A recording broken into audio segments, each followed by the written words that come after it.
हरे Krishna, Radhe Radhe. Hindu calendar के अनुसार हर वर्ष आषाढ़ महीने की शुक्ल पक्ष की एकादशी तिथि से ही भगवान श्री हरि विष्णु का शयन काल प्रारंभ हो जाता है। इसीलिए इसे देवशयन एकादशी के नाम से भी जाना जाता है।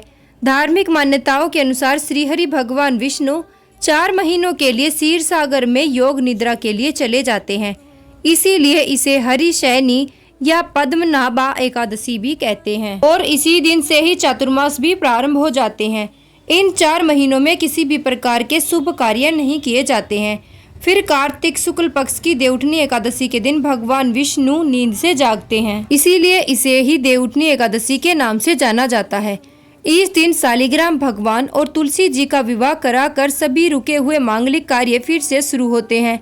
इस बार एकादशी की तिथि प्रारंभ होगी 16 जुलाई मंगलवार रात 8:35 से और 17 जुलाई बुधवार की रात 9:03 पर एकादशी की तिथि समाप्त होगी। इसीलिए उदय तिथि के अनुसार इस बार 17 जुलाई बुधवार को ही देवशयनी एकादशी का व्रत रहेगा। सभी गृहस्थ जन और वैष्णव जन केवल इसी दिन उपवास रखेंगे। दसवीं तिथि के नियमों का पालन 16 जुलाई को करते हुए तुलसी के पत्ते भी 10वीं तिथि को ही तोड़ कर रखने हैं। 10वीं तिथि प्रारंभ होगी 17 जुलाई बुधवार की रात 9:04 से। इसी के साथ हरिवासर का समय भी शुरू हो जाएगा और 18 जुलाई गुरुवार की रात 8:44 पर द्वादशी तिथि की समाप्ति होगी। द्वादशी तिथि के दिन यानी 18 जुलाई गुरुवार को सूर्योदय सुबह 5:55 पर होगा। सूर्यास्त होगा शाम 7:10 पर। ब्रह्म मुहूर्त रहेगा सुबह 4:19 से 5:07 तक। राहु काल रहेगा दोपहर 1:30 बजे से 3 बजे तक। द्वादशी तिथि की पूजा आप ब्रह्म मुहूर्त में भी कर सकते हैं, लेकिन जो हरिवासर का समय होता है उसके बाद ये व्रत खोला जाता है। तो 18 जुलाई गुरुवार को सुबह 3 बजे से हरिवासर का समय समाप्त हो जाएगा, क्योंकि मान्यताओं के अनुसार हरिवासर के समय एकादशी का व्रत नहीं खोला जाता है। हमेशा सूर्योदय के बाद ही एकादशी का व्रत खोलना चाहिए।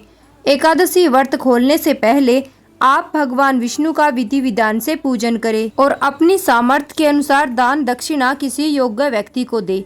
गुरुवार के दिन सुबह 5:44 से 8:50 के बीच में आप अपने एकादशी व्रत का पारणा कर सकते हैं, यानी कि उपवास खोल सकते हैं।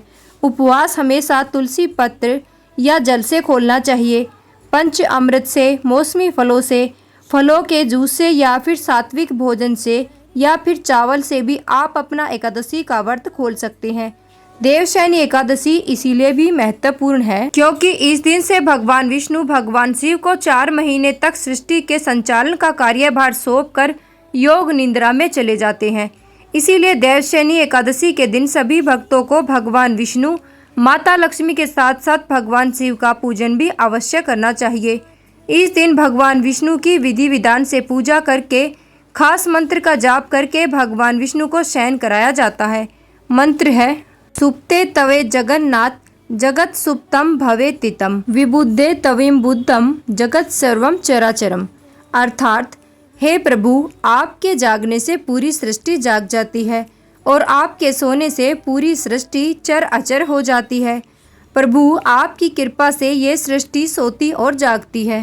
हे प्रभु, अपनी कृपा हम सब पर बनाए रखे। इसके बाद हरिशयनी एकादशी के दिन भगवान विष्णु की विधि विधान से पूजा करें ताकि पूरे 4 महीने तक भगवान विष्णु की कृपा बनी रहे। इसके लिए देवशयनी एकादशी के दिन एक चौकी पर लाल और पीला वस्त्र बिछाकर भगवान विष्णु की मूर्ति या प्रतिमा के सामने दीप जलाएं। उन्हें पीले वस्त्र जरूर अर्पित करें। पीली वस्तुओं का भोग लगाएं। भगवान विष्णु के मंत्रों का जाप करें। अगर कोई विशेष मंत्र नहीं आता है तो केवल हरि नाम का ही निरंतर जाप कर सकते हैं। अगर मंत्र जाप कर रहे हैं तो तुलसी या चंदन की माला का जाप करें तो अत्यंत शुभ रहेगा। फिर कपूर जलाकर आरती करें और भगवान विष्णु को शयन कराएं। जिन्होंने भी भगवान विष्णु को अपने घर के मंदिर में शयन कराया है उन्हें 4 महीने तक भगवान विष्णु की इसी शयन मुद्रा की पूजा करनी चाहिए। फिर देवउठनी एकादशी के दिन विधि विधान से भगवान को जगाना चाहिए। भगवान विष्णु की पूजा में तुलसी के पत्ते भोग के साथ अवश्य रखें। हर दिन भगवान विष्णु के समीप 1 लोटा जल भरकर साथ में कोई मौसमी फल या पीली मिठाई का भोग भगवान को लगाते रहें। तुलसी का पत्ता यदि भगवान के भोग में नहीं होता है तो भगवान अपने भोग से असंतुष्ट रहते हैं, अपना भोग स्वीकार नहीं करते हैं। यदि आपके पास कोई भी फल, मिठाई या सात्विक भोजन नहीं है तो ऐसे में आप केवल तुलसी का पत्ता भगवान के समक्ष रख दे तो भगवान उसी को बहुत प्रसन्नता के साथ स्वीकार करके अपने भक्तों की मनोकामना को पूरी करते हैं। तो जी ये थी आज की वीडियो अच्छी लगी हो तो वीडियो को लाइक और चैनल को सब्सक्राइब जरूर करके जाना। जय श्री कृष्णा, राधे राधे।